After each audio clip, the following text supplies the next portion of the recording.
जय हिंद साथियों।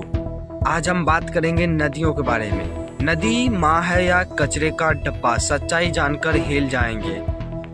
तो सुनिए, हम बचपन से क्या सीखते हैं, नदी हमारी माँ है। लेकिन एक सवाल है, क्या कोई अपनी माँ के अंदर कचरा फेंकता है? फूल, मूर्तियाँ, दूध, घी, सिक्के, सब कुछ हम उसी नदी में डाल देते हैं जिससे हम पानी पीते हैं। आज जो सच मैं बताने जा रहा हूँ वो सुनकर आप सोचने पर मजबूर हो जाएंगे कि हम पूजा कर रहे हैं या धीरे धीरे खुद को मार रहे हैं। हर साल भारत में लाखों टन फूल नदी में फेंके जाते हैं। आप सोच रहे होंगे फूल तो साफ होते हैं, लेकिन सच्चाई यह है कि इन फूल पर होते हैं कीटनाशक जैसे आर्सेनिक लेड, जो पानी में मिलकर उसे बना देते हैं जहर।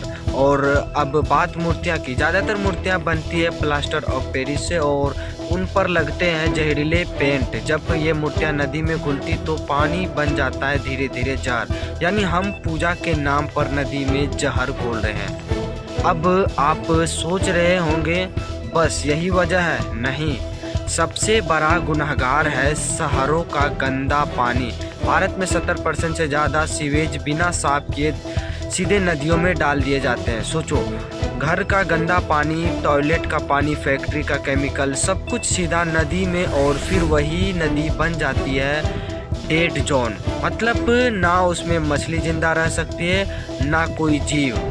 अब बात सबसे खतरनाक, ये गंदा पानी सिर्फ नदी में नहीं रहता, यही पानी खेत में जाता है, इसी से फसल उगती है और फिर वही खाना हमारी थाली में आता है। यानी हम रोज रोज थोड़ा थोड़ा जहर खा रहे हैं। आर्सेनिक लैंड ये धीरे धीरे शरीर को खराब करते हैं और आगे चलकर बनते हैं कैंसर और खतरनाक बीमारियां। यानी नदी गंदी, पानी गंदा, खाना गंदा और आखिर में हमारी जिंदगी खतरे में। अब आप सोचेंगे सरकार क्या कर रही है?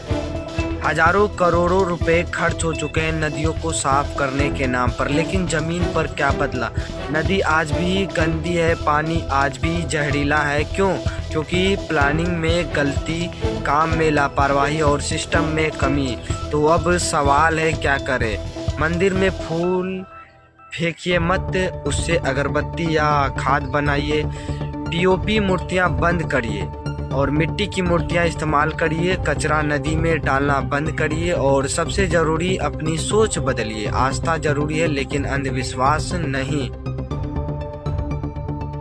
हम कहते हैं नदी हमारी माँ है, तो फिर माँ को गंदा क्यों कर रहे हैं?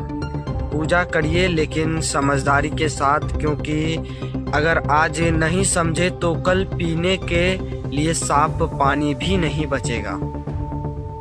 पूरा वीडियो देखने के लिए धन्यवाद।